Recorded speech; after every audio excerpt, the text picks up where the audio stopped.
Opa, e aí, beleza? Estamos chegando aí ao fim do Centro Westworld, pelo menos do que diz respeito à terceira temporada de Westworld.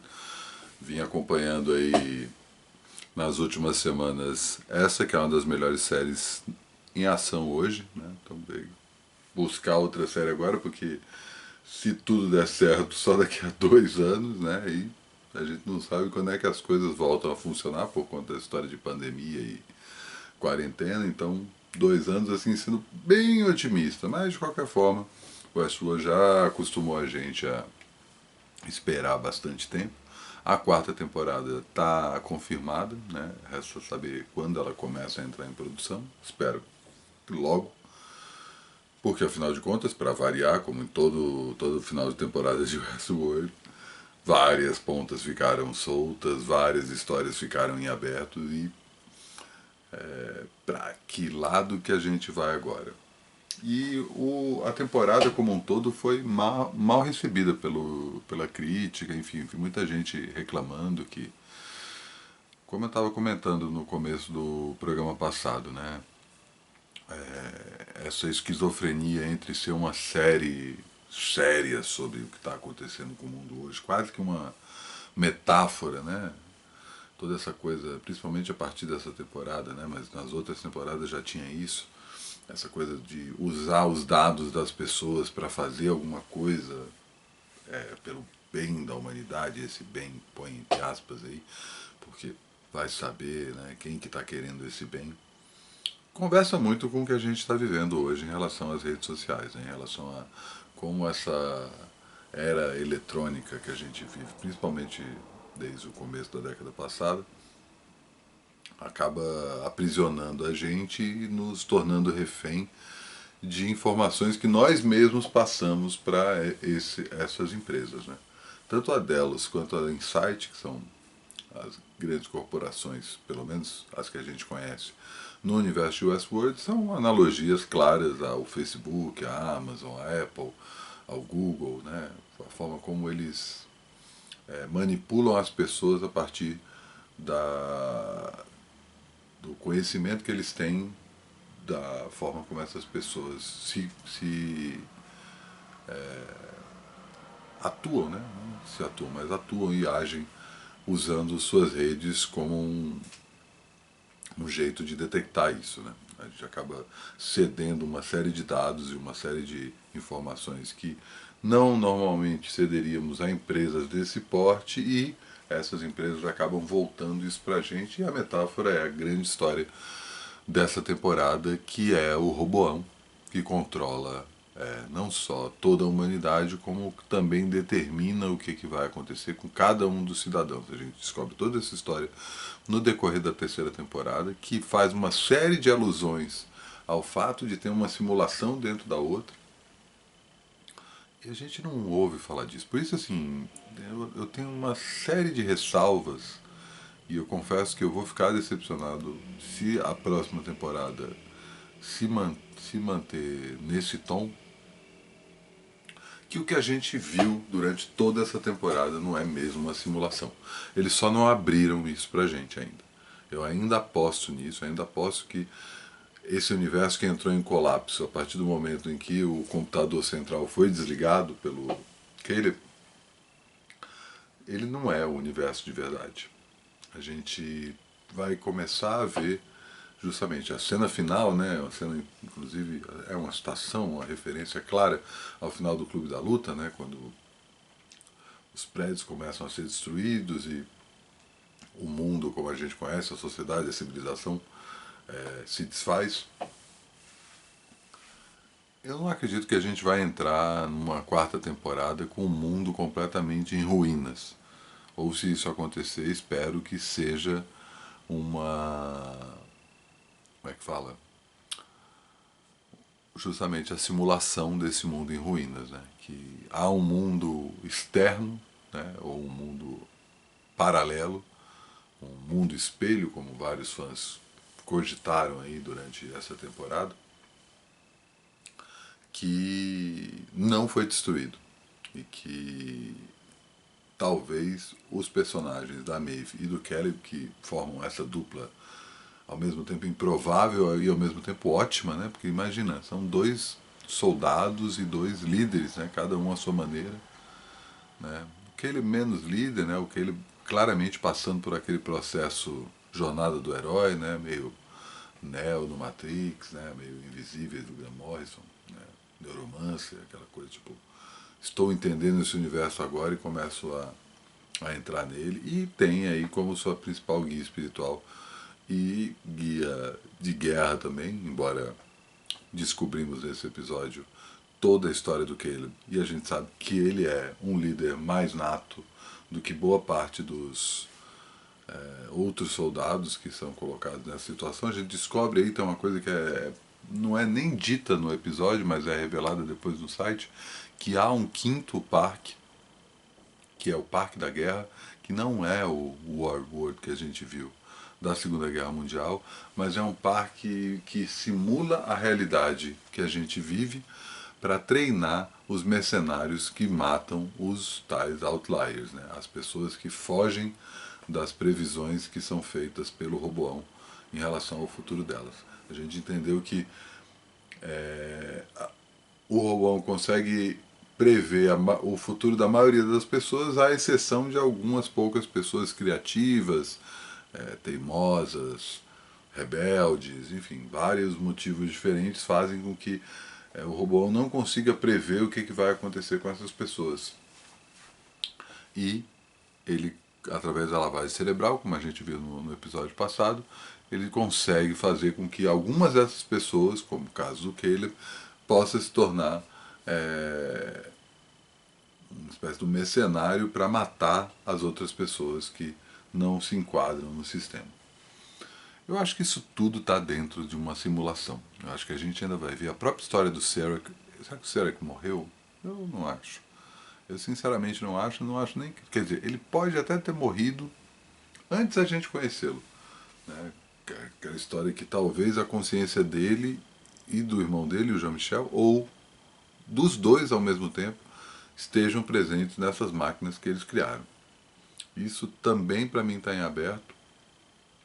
Bem como a morte da Dolores, né? É uma cena bonita, o episódio é todo desenhado de um jeito que você parece a conclusão do arco de um personagem, né? Com toda a questão da Dolores falando sobre eu escolho ver a beleza, né?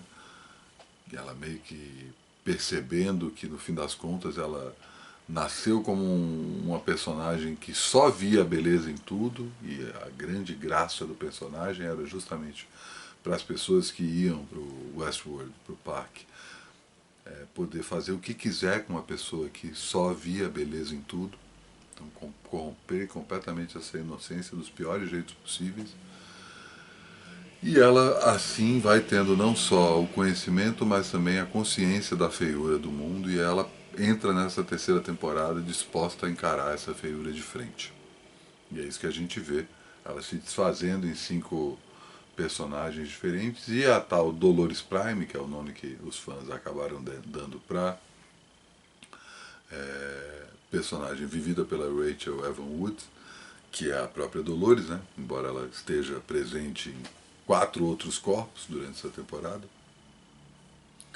ela parece chegar aí ao fim do seu ciclo com todo um discurso, toda essa história da beleza e o momento em que ela desliga no meio do episódio. Confesso que é uma cena bonita, mas ao mesmo tempo eu pensei, bah, é claro que ela não morre aí, né? Para começar, quantas vezes a gente vê a Dolores apagar e ser reconstruída? Você só precisa da pérola dela. E as 4 outras Dolores, tudo bem. O cara que era o segurança lá do CEO da Insight, tudo bem, vamos supor que ele morreu. A gente também não viu ele morrendo. Mas a Charlotte Hale tá lá, e com um plano novo, né? Ela volta, assume aí a direção da Delos e tá ali aquela cena que a gente vê, a penúltima cena antes do final do episódio, depois dos créditos, quando ela mostra que tá ali pronta para construir seu exército de anfitriões e, quem sabe, consumar aí a grande revolução que a Dolores original queria, matar a raça humana. Mas diferente da Dolores original, que queria que os próprios humanos se matassem, ela está disposta a criar um exército de robôs para fazer isso, aparentemente. Mas ela é a Dolores, não custa esquecer. A gente também fica sabendo nesse episódio que a quinta Dolores, que estava em Berlim, vem no corpo do Lawrence. A gente tinha perdido ele aí, acho que na segunda temporada. E ele também está solto. Né? Do mesmo jeito que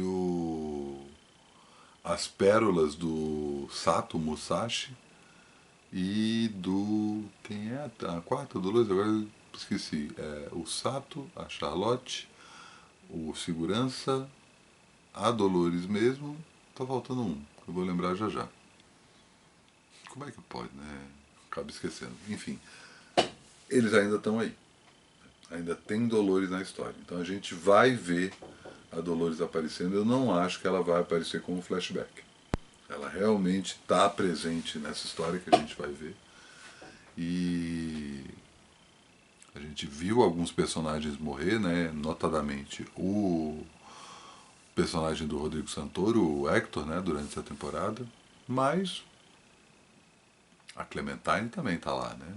Aquela outra sidekick do Musashi também está lá, à solta. Então tem muita história para ser contada, principalmente porque esses robôs não são os mesmos robôs que vão ser controlados pela Charlotte. Eles têm outra lógica por trás disso. E o Stubbs? O Stubbs, teoricamente, foi alvejado junto com quer dizer, ele foi alvejado pelo Homem de Preto, né? E está junto ali com o Bernard naquela cena ali nos arredores de Los Angeles, quando a gente vê o Bernard entrando no Sublime, né? Que é o tal do paraíso dos robôs, e apagando, né? E aí depois a gente vê a última cena mesmo, que aí eu acho que é um grande aí tem, é o Bernard, depois está coberto de poeira, acordando do nada. Mas a gente não vê o Stubbs. Então o Stubbs também pode ter sobrevivido. E tem uma coisa que é meio regra tácita em filme, seriado, e o Ashworth já fez isso mais de uma vez, para provar que essa regra só funciona assim mesmo, que é, você, você só considera o personagem morto quando você vê o corpo dele. Até o William, que a gente viu com a garganta sendo cortada, eu não duvido que ele volte na próxima temporada. E tem essa cena, e aí são duas cenas que eu queria lembrar, justamente essas duas cenas depois dos créditos finais. A primeira é o encontro do William Robô com o Homem de Branco, que é o personagem que o William vive nessa temporada. Né? O William mais velho ainda, encontrando a sua versão Homem de Preto cowboy, western. E que acaba terminando com a morte do Homem de Branco, com a garganta cortada. Mas a gente não vê ele morrendo de fato, a gente só vê ele cortando a garganta, né? A gente já viu ele, inclusive, em situações mais próximas da morte do que essa, e ele voltou. Mas tem um ponto que eu queria frisar, que é, no final da segunda temporada, a gente viu o William passando por um teste de fidelidade para saber se ele era robô ou não, durante muito tempo. A gente não sabe quanto tempo no futuro é aquilo. E ao mesmo tempo, nessa temporada, a gente viu o Bernard acordando depois de muito tempo também. Algo me diz que o Bernard e o William vão se encontrar. Os dois robôs, né? Os dois robôs. Que talvez o William que morreu não seja o William final. A gente tem um outro William que pode ser, justamente, eu acho que o personagem dele está cada vez mais claro que ele é um híbrido homem-máquina, que ele talvez seja o personagem mais importante do seriado, justamente por isso, porque ele, como homem, ele foi entendendo a natureza dos anfitriões até um ponto em que, se a consciência dele é transferida, a consciência humana é transferida para um corpo de um anfitrião, talvez ele consiga fechar o ciclo dessa evolução. É um passo pesado, né? Mas eu acho que o Westworld vai por aí. Tem outras questões aí que também ficaram em aberto. A gente não ouviu falar mais da Delos, nem ouviu falar mais da Insight, não sabe o que vai acontecer com essas duas empresas. Os próprios Salomão e Roboão foram só desligados e ponto final. Por isso que eu acho que tanto a história das empresas quanto dessas inteligências artificiais tem a ver com uma realidade simulada. Não é propriamente o que a gente vai assistir. Mas tem um outro ponto que é o episódio que o Caleb toma a tal da droga gênero, que ele trabalha com diferentes gêneros cinematográficos, né? Como se fossem alucinações. E aí meu ponto é o seguinte, isso não é uma metáfora para o próprio Westworld? O Westworld também não trabalha esses gêneros, né? O primeiro episódio tem muito essa coisa, a primeira temporada tem muito essa coisa da relação com o tempo, mas ao mesmo tempo é uma temporada sobre o western, né? A segunda temporada não, né? Vai para o lado mais futurista, a gente começa a ver um pouco desse mundo que a gente conheceu melhor agora na terceira temporada, ao mesmo tempo que a gente conhece tanto o mundo indiano quanto o mundo japonês, né? Então ele vai mostrando outros gêneros para a gente para além do western. E a própria questão das linhas do tempo, elas vão para um outro lado. Nessa temporada é uma temporada de ação. Uma temporada que teve inclusive uma coisa muito sutil, um romance, né? A história do Caleb com a Dolores vai um pouco para esse lado e que vira quase uma caricatura quando ele toma a tal da droga gênero, mas é uma temporada com muita corrida de carro, com muito tiroteio, com muita luta. É uma temporada de ação. E talvez seja isso. Talvez cada temporada explore um gênero diferente e esse episódio chamado Gênero serviu só para isso. Para a gente entender que talvez na próxima temporada a gente vá para um outro lugar, sei lá, uma distopia cyberpunk ou um mundo quase zen para além das simulações. Não faço a menor ideia para onde eles podem levar. Eles podem continuar exatamente com essa história do Caleb com a Maeve, com o exército da Charlotte, né, os restos do planeta, mas eu acho que isso não vai ser uma resposta tão simples assim não. Uma coisa a gente tem que dar a mão à palmatória para os produtores, né? Eles falaram que era a temporada mais linear e a temporada mais fácil de digerir, realmente, não tem o que falar. O que quer dizer, o que não quer dizer, melhor dizendo, que a próxima vai ser mais fácil ainda, saca? E pensando que idealmente eles têm 6 temporadas para fazer, eu acredito muito, principalmente pensando no Jonathan Nolan, que é mestre em fazer isso, que ele já tem a história inteirinha na cabeça e ele sabe exatamente como vai acabar. E a gente vai ver tanto o William quanto a Dolores na quarta temporada. E não vai ser flashback. Ah, vai. Ah, vai. Porque a Dolores reforça essa coisa que ela é o primeiro anfitrião. Talvez o homem de preto, o William, seja o último anfitrião. A relação entre os dois vai se estender por mais do que a relação que eles tiveram durante a primeira temporada e como tem se estendido aí para as outras. É isso, assim encerro mais um episódio de Centro Westworld, esse vídeo de comentários que eu faço aqui sobre a terceira temporada de Westworld. Se pintar alguma coisa aí, trailer, teaser, alguma novidade, eu apareço aqui, mas acho que isso vai demorar um tempinho. E se tudo der certo, na quarta temporada eu volto aqui de novo com mais Centro Westworld, comentando cada episódio logo depois que ele acaba, certo? É isso, obrigado aí pela audiência, continuem aí fiéis ao canal, Climatias segue e com essa novidade da semana que é o Bom Saber. Se você está colaborando com a minha campanha de financiamentos voluntários, você já deve ter recebido um e-mail com o link para a primeira entrevista desse programa Bom Saber, que é um programa semanal de entrevistas, em que eu converso com o Bruno Torturra. Certo? É isso. Nos vemos já já. Um abraço.